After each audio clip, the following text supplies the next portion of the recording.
Bienvenidos amigos, muchísimas gracias por acompañarnos en nuestro programa. Son las 11:30 de la mañana y tenemos un tema realmente para mí apasionante y complicado.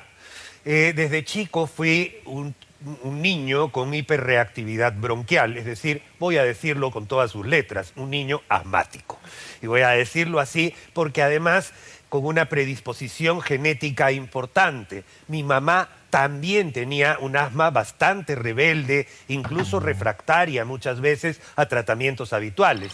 Así que de mis hermanos, el que más adquirió esa genética fui yo, es la verdad. Y poco a poco, conforme fuimos cuidándonos y averiguándonos un poco más de esta enfermedad, y llegada a la pubertad comenzaron a disminuir los síntomas que tenía el asma y además, gracias a algunos tratamientos, pudimos manejar la situación y ahora, digamos, me viene o me sucede rara vez, es la verdad. Dentro de eso existen muchos mitos y para hablar de estos mitos, el día de hoy nos acompaña la doctora Carla Luna, ella es neumóloga, y nos acompaña la doctora Gabriela Pérez, alergióloga. Bienvenida, muchísimas gracias, doctoras. Muy amable por acompañarnos en nuestro programa. A ver, doctora, ¿usted ha tenido asma alguna vez?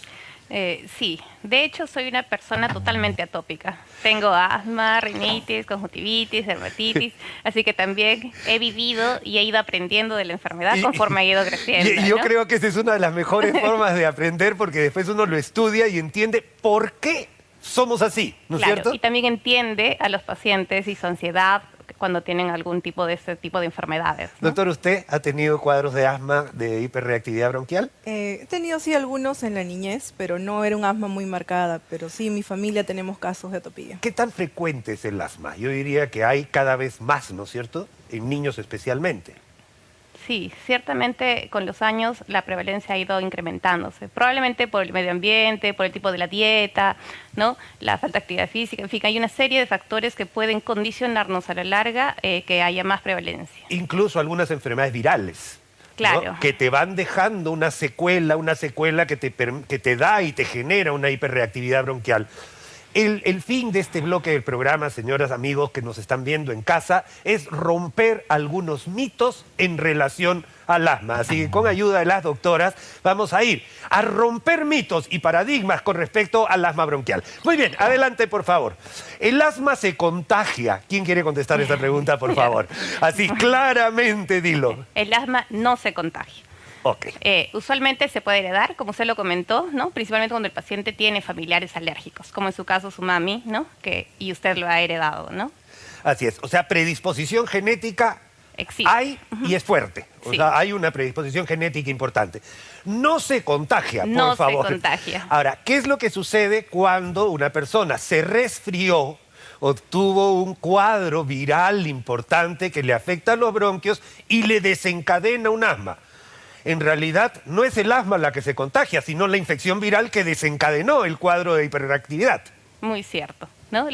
Cualquier tipo de enfermedad viral o infecciosa puede condicionar en el paciente una respuesta de este tipo, ¿no? O despertar el asma si ya lo tiene. Más aún si el asma produce tos. Y por la tos diseminamos alguna enfermedad de esto, pero el asma como asma, así, rompemos el mismo. El asma como asma no se contagia. No se contagia. Ya primer signo que está clarísimo. La siguiente, por favor, vamos a ver. Uy, esto era famosísimo en mi época de estudiante y me acuerdo que en la época de mi mamá, porque la mandaron a vivir a La Oroya. Mudarse a un clima seco. ¿Cura el asma? ¿Es verdad o no es verdad? Vamos a ver, o más o menos, pues díganos, doctora. Claro, en este caso, este mito es falso. ¿Por qué? Okay. Porque si bien es cierto, el asma podría mejorar sus síntomas viendo un clima más seco, porque tal vez la persona es alérgica a los hongos ambientales que crecen en una ciudad húmeda como Lima, cuando vuelva de su viaje, cuando vuelva de los años que esté, va a volver a realizar o a tener los mismos síntomas de antes. Ajá. O sea, el clima seco puede ayudar, de hecho, pero también existe el asma relacionada al frío. También existe la atopía de la altura, por ejemplo, que es algo que a mí me pasa también cuando llego a la sierra, poca humedad y me comienza a descamar todito, porque otro tipo de alergenos, otro tipo de estímulos que generan estos cuadros. Pero de hecho, respirar en un clima seco es más saludable que respirar en un clima húmedo. Es cierto. Sí.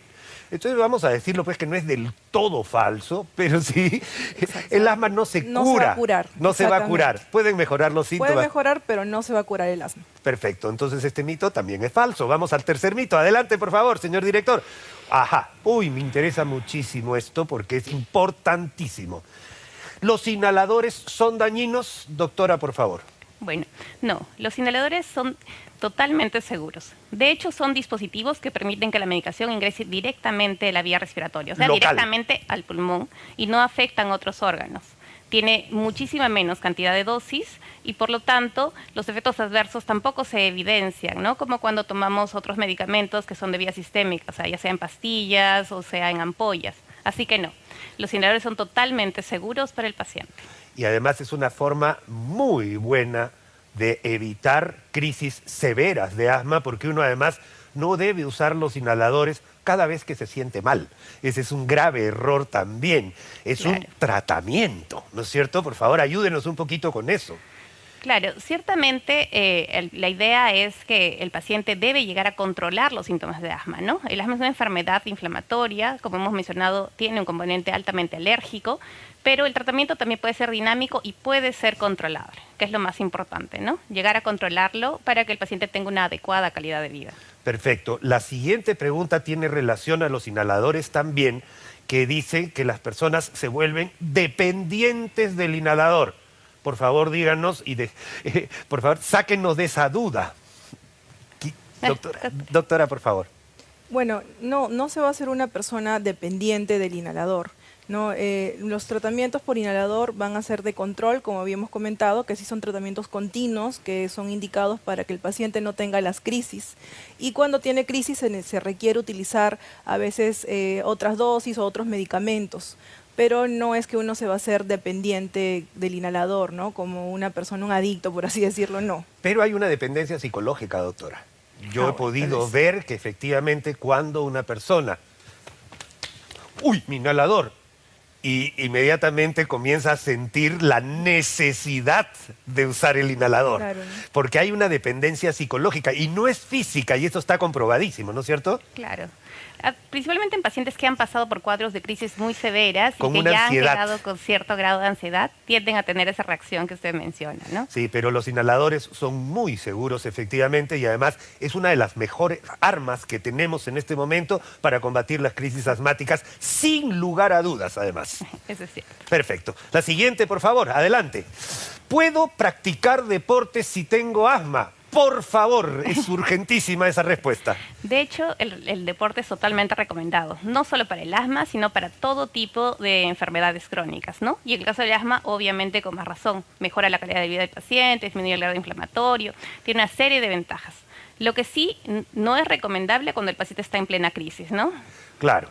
Ahora, doctora, yo tengo que decir, probablemente el mejor deportista de la historia, el señor Michael Phelps, el tiburón Phelps, 8 medallas de oro y campeón de natación, era un niño asmático y se le fue el asma, producto del ejercicio realizado por la natación.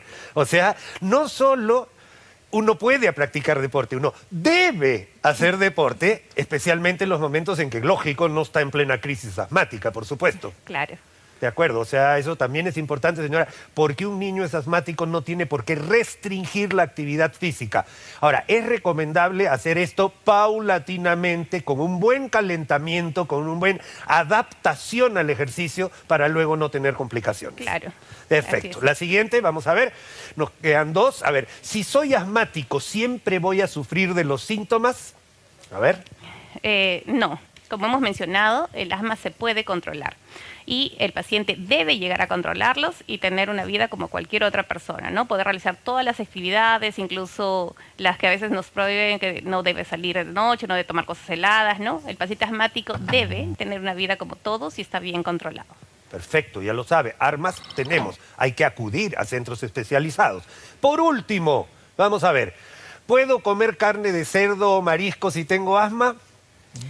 Bueno, eso va a depender de la persona. No es un no rotundo. ¿Por qué? Porque hay alergias que vienen a ser de tipo alimentarias, que pueden hacer estos alimentos como los mariscos, el chancho, por ejemplo, el cerdo, pero no todos los asmáticos la van a sufrir. Entonces no todos tienen por qué tener restricciones. Para eso tenemos que ver o diagnosticar si el paciente tiene una alergia alimentaria y si es posible que si tiene una alergia alimentaria pueda haber exacerbación del asma cuando consume el alimento, pero no todos los asmáticos tienen por qué tener una dieta restringida. Y yo me refiero porque antes la receta que nos daban a los asmáticos era no chancho, pescado, mariscos, cítricos, chocolate, artificiales, enlatados, embolsados, huevo. O sea, hay tantas cosas que te ponían ahí y a la larga es cuestión de hacerse el estudio a qué eres alérgico para poder disfrutar de la vida, ya que es parte importantísima, especialmente en nuestra alimentación. Claro que sí. ¿Estamos de acuerdo? Muchísimas gracias, amigos. Rompiendo mitos y paradigmas del asma. Un tema súper importante que espero haya prestado atención. Muchísimas gracias. Nosotros continuamos con nuestro programa. Gracias, doctor. Gracias. Gracias, chicas. Muy amables.